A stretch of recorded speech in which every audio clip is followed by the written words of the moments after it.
Hello అందరికీ, అందరూ ఎలా ఉన్నారు? వెల్కమ్ బ్యాక్ టు అర్నర్ రాయల్ బ్లాగ్స్. ఈరోజు వీడియో వచ్చేసి టిఫా స్కాన్ రిపోర్ట్ గురించి. నేను రీసెంట్గానే టిఫా స్కాన్ చేయించుకున్నాను. ఆ రిపోర్ట్ ఈరోజు ఎక్స్ప్లెయిన్ చేయబోతున్నాను. చాలామందికి టిఫా స్కాన్ అంటే ఏంటి, ఏ మంత్స్లో చేస్తారు, అసలు ఎందుకు చేస్తారు అని చెప్పి తెలియదు. అంటే కొంతమందికి తెలిసి ఉండొచ్చు, కొంతమందికి కూడా తెలియదు కదా. సో వాళ్ళ కోసం నేను రిపోర్ట్ అయితే ఎక్స్ప్లెయిన్ చేయబోతున్నాను. అసలు ఫస్ట్ టిఫా స్కాన్ ఎందుకు చేస్తారు, ఏ మంత్స్లో చేస్తారు, దీనివల్ల యూజ్ ఏంటి అని చెప్పి తెలుసుకుందాము. టిఫా స్కాన్ వచ్చేసి మనకు 5th మంత్ నుంచి 7th మంత్ వరకు ఏ టైంలో చేసుకోవచ్చు. మ్యాక్సిమం 18 to 23 వీక్స్ 25 వీక్స్ ఈ గ్యాప్లో చేయించుకుంటే మంచిది అంటారు. అసలు టిఫా స్కాన్ ఎందుకు చేస్తారంటే మన బేబీ యొక్క బాడీ పార్ట్స్ మొత్తం నీట్గా డెవలప్ అయి ఉన్నాయా, లేకపోతే ఏమైనా క్రోమోజోమ్ అబ్నార్మాలిటీస్ వల్ల డెవలప్ కాలేదా అని చెప్పి చెక్ చేస్తారు.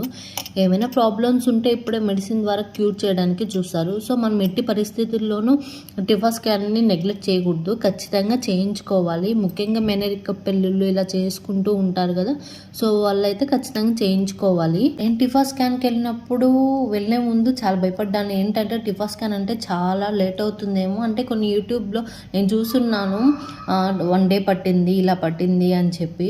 సో అలా భయపడుతూ వెళ్ళాను. బట్ అలా ఏం లేదు, అంటే మన అదృష్టాన్ని బట్టి ఉంటుంది. అది బేబీ మూమెంట్స్ కానీ బాగుంటే మనకు జస్ట్ 15 to 20 minutesలో టిఫా స్కాన్ కంప్లీట్ అయిపోతుంది. ఆ మూమెంట్స్ లేకపోతేనే చాలా లేట్ అవుతుంది. నేను హాస్పిటల్కి 3కి వెళ్ళాను.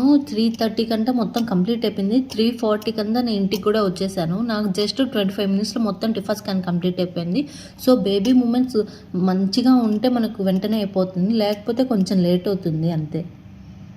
నాకు రిపోర్ట్ అంతా ఓకే, కాకపోతే బేబీ వచ్చేసి బ్రీచ్ ప్రజెంటేషన్లో ఉంది అన్నారు. అంటే బేబీ తల వచ్చేసి పైకి ఉంది, లెగ్స్ వచ్చేసి కిందికి ఉన్నాయి. దానికేం మనం ఇబ్బంది పడాల్సిన అవసరం లేదు, అది నార్మలే. మంత్స్ పోయే కొద్దీ బేబీ హెడ్ కిందికి వస్తుంది, లెగ్స్ పైకి వస్తాయి. అంటే రొటేట్ అవుతూ ఉంటారు కదా స్టమక్లో బేబీ. సో మనమేం ఇబ్బంది పడాల్సిన అవసరం లేదని చెప్పి డాక్టర్ చెప్పారు. ఇప్పుడు నేనైతే నా రిపోర్ట్ చూపిస్తూ దాని గురించి మీకు ఎక్స్ప్లెయిన్ చేస్తాను, ఓకేనా?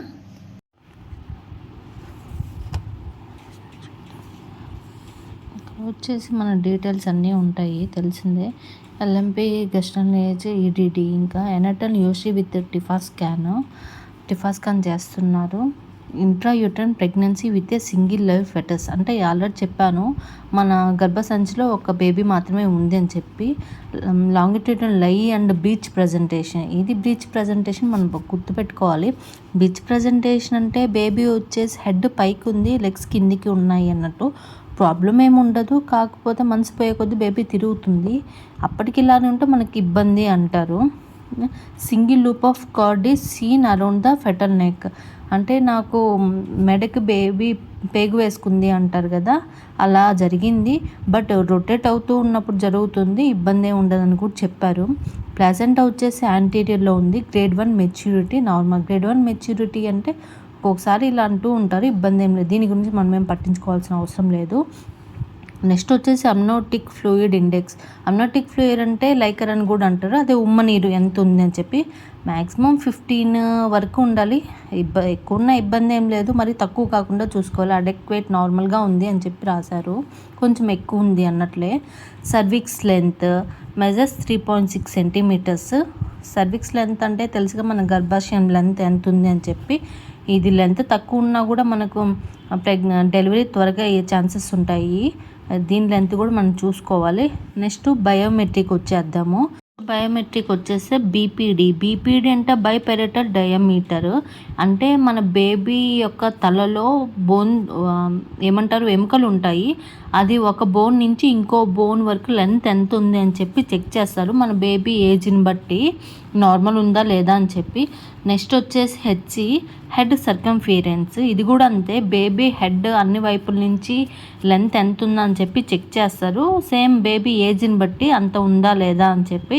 ఇంకా ఏసీ అంటే అబ్డోమినల్ సర్కంఫిరెన్స్, అంటే మన బేబీ యొక్క స్టమక్ నార్మల్గా ఎంత ఉందని చెప్పి లెంత్ చెక్ చేస్తారు.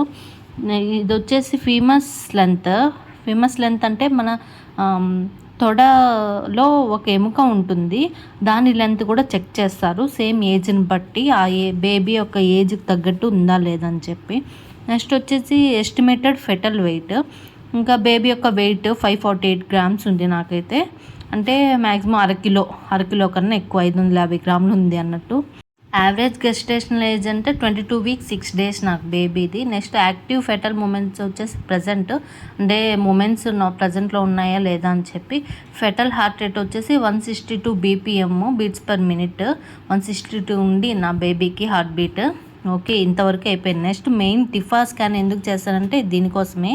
ఫెటల్ హెడ్ చెప్పాను కదా, సైజు షేపు ఇవన్నీ చూస్తారు నార్మల్ ఉన్నాయి అని చెప్పి. ఇవన్నీ మనం ఇంకా అవసరం లేదు, డాక్టర్ చూసి చెప్పారు కాబట్టి మనం ఇబ్బంది పడాల్సిన అవసరం.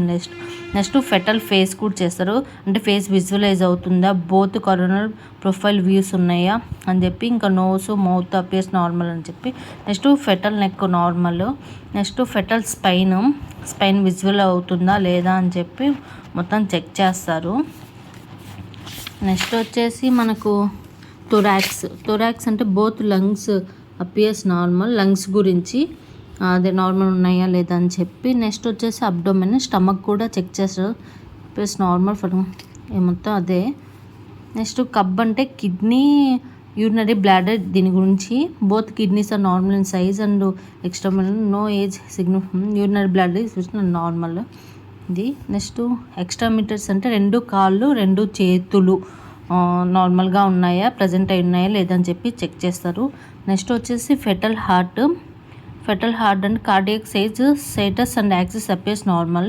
మన బేబీ యొక్క హార్ట్ గురించి 4 ఛాంబర్స్ అపియర్స్ ఉన్నాయా, 4 ఛాంబర్స్ ఉన్నాయా లేదా అని చెప్పి చెక్ చేస్తారు. వెజల్స్ షోస్ నార్మల్ ఇదంతా. ఇంకా అది తర్వాత అంబిలికల్ కార్డ్ అంటే బొడ్డు తాడు అని అర్థము. ఇన్ ప్రెసెంట్ అంబిలికల్ కార్డ్ అంటే అది. నెక్స్ట్ వచ్చేసి impression intrauterine pregnancy with a single life fetus of around 22 weeks 6 days gestation in breech presentation అని ఇచ్చున్నారు నాకు. ఇది మెన్షన్ చేశారు నార్మల్. ఇంకా మన బేబీ 22 వీక్స్తో ఉంది, బ్రీచ్ ప్రజెంటేషన్లో ప్రజెంట్ అయ్యి ఉందని చెప్పి. Next curd around the neck, అదే మెడకి పేగు వేసుకొని ఉంది అని చెప్పి అన్నారు. గెస్టేషనల్ ఏజ్ LMP ప్రకారం నాకు ఇది ఉంది. EDD వచ్చేసి 23 or 12 ఇచ్చేస్తున్నారు. ఇది మొత్తానికి నా బేబీ. ఇవైతే చూపిస్తాను మీకు. ఇది వచ్చేసి స్పైన్ మనకి, అదే వెన్నెముక అలా ఇచ్చారు. ఇంకా ఇవి వచ్చేసి కిడ్నీస్, ఇంకా వచ్చేసి స్టమక్, బ్లాడరు ఇలా మొత్తం ఇచ్చేసారు. ఇంకా వచ్చేసి అప్పర్ లింబ్స్ అవి హ్యాండ్స్ ఫింగర్స్ అవి మొత్తము. ఇవి వచ్చేసి లోయర్ లింబ్స్. మెయిన్ ఇది ప్రొఫైల్ ఫేస్ మనకి లిప్ నోస్ ఇదంతా. నెక్స్ట్ వచ్చేసి మన హార్ట్ 4 ఛాంబర్స్ ప్రజెంట్ అయ్యి ఉన్నాయా లేదా అని హార్ట్ ఇది. నెక్స్ట్ ఇంకా వచ్చేసి హార్ట్ బీట్ ఎంత ఉందని చెప్పి ఇది. నెక్స్ట్ రైట్ వర్టికల్ అట్లా. ఇది వచ్చేసి ఇది కూడా హెడ్ గురించి, అంటే ఇది వచ్చేసి ఇంకా మంది ప్రజెంట్ ఇది వచ్చేసి హెడ్ 2 parts ఉంటాయి కదా హెడ్లో, అది సెలబ్రియం. మొత్తానికి ఇది నాది అయిపోయింది. మీకు ఎలా అనిపించిందో మెసేజ్ చేయండి. మొత్తానికి నా టిఫా స్కాన్ రిపోర్ట్ అయితే మీకు చూపించేశాను. మ్యాక్సిమం నాకు తెలిసిందంతా నేను రిపోర్ట్ మొత్తం ఎక్స్ప్లెయిన్ చేశాను అనుకుంటున్నాను. ఇలాంటి మరిన్ని వీడియోస్ కోసం మీరైతే మన ఛానల్ లైక్ చేసి షేర్ చేసి అలాగే సబ్స్క్రైబ్ చేయండి. Bye bye.